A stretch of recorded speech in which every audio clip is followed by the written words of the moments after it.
বড় ভাইয়ের কাছে বাইকের চাবিটা চাওয়া মাত্রই ভাবি মুখের উপরে বলে উঠল, বাইক দেওয়া যাবে না। আমি আর হা হু না বলে ডাইরেক্ট চলে আসলাম। ভাবি না করতেই পারে, কারণ বাইকটা যে ভাইয়ার শ্বশুরবাড়ি থেকে দিয়েছে, তাই সে ডিরেক্ট না করে দিয়েছে।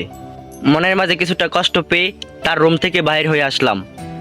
বাসায় আর না দাঁড়িয়ে চুপচাপ আমার কাজে চলে গেলাম। আমার বড় ভাই বিয়ে করেছে 2 মাসের মতো হলো। ভাইয়া ভালো একটা কোম্পানিতে চাকরি করে। আমার বাবা নেই 4 বছরের মতো হলো। বাবা আমাদের ছেড়ে যাওয়ার পর ভাইয়াই সংসারে হাল ধরেছে। তার ইনকামের টাকাতেই আমাদের সংসার চলে।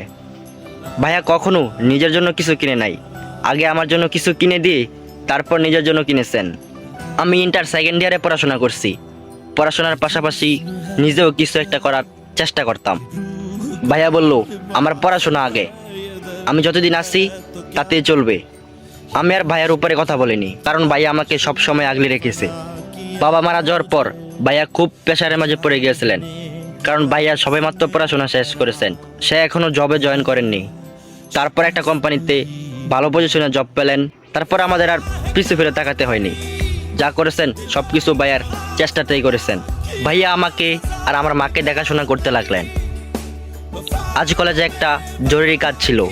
ভাইয়া যেহেতু বাড়িতে নাই, তাই আমি বাইকের চাবিটা চাইছিলাম। আমি আবার সচরাচর বাইকের চাবি চাই না, কারণ ভাইয়া যখন কোনো কাজে আমাকে বাইক দিয়ে পাঠাতেন, তখন ভাবে একটু অন্য নজরে তাকিয়ে থাকতেন। এটাই স্বাভাবিক, কারণ বাইকটা যে তার বাবার বাড়ি থেকে দিয়েছে ভাইয়াকে চলাফেরা করার জন্য, সেখানে ভাবি তো বাইকটাকে যত্ন করে দেখে শুনে রাখবেন। তাছাড়া বাবার বাড়ি থেকে কিছু নিয়ে আসলে তার যত্নটা একটু ভালোভাবেই করা হয়, একটু আগলে রাখার চেষ্টা করে। আমি সেখানে ভাবির কোনো অন্যায় খুঁজে পেলাম না। ভাইয়া বিয়ে করার কিছুদিনের মাঝেই আমি বুঝতে পেরেছিলাম ভাইয়ার ইনকামে চলার আশাটা আমাকে ছেড়ে দিতে হবে। আমি যথেষ্ট বড় হয়েছি, কিছু করার ক্ষমতা আমারও আছে। তাই আমি একটু একটু চেষ্টা করেছিলাম কিছু একটা করার জন্য। প্রত্যেকটা মেয়ে চায় তাদের স্বামীর সাথে আলাদাভাবে থাকতে, কিংবা স্পেশাল সময় কাটাতে। তারা চায় তারা নিজেদের মতো করে একটা সংসার সাজাতে, সংসারে নতুন নতুন জিনিস কিনে ঘরটা সাজিয়ে রাখতে। তাই আমি এখানে ভাবির কোনো দোষ খুঁজে পাচ্ছিলাম না। সব কিছু পজিটিভভাবে নেওয়ার চেষ্টা করেছিলাম। আর আমি একটা জব খোঁজার চেষ্টা করেছিলাম। রাতে পাশের রুম থেকে ভাইয়ার ভাবির কথোপকথন শুনতে পেলাম।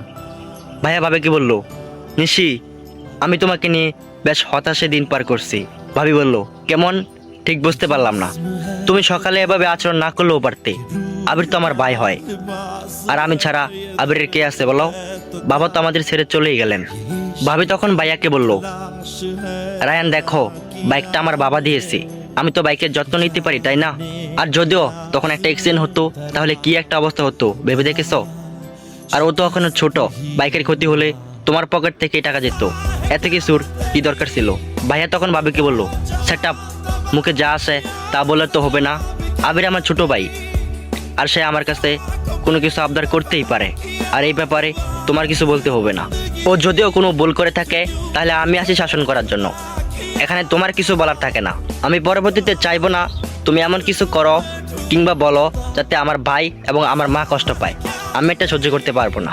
ভাইয়া একটু মেজাজ নেই রুম থেকে বের হয়ে আসলেন। ভাইয়ের কথা শুনে আমার চোখে পানি এসে পড়লো। ভাইয়া আমাকে এতটা ভালোবাসে তা আমি আগে কখনো অনুভব করিনি।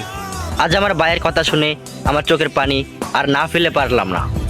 ভাবি 2 দিন চুপচাপ ছিলেন, ঠিকমতো খাওয়া দাওয়া করেনি, ঠিকমতো কারোর সাথে কথাও বলেনি। ভাইয়াও তার নিজের মতোই রইলেন। 4 দিনের দিন আমাদের বাড়িতে মেহমান আসলেন। আমি মায়ের কাছে খোঁজ নিয়ে জানতে পারলাম ভাইয়াই নাকি তাদেরকে বলেছে আসতে।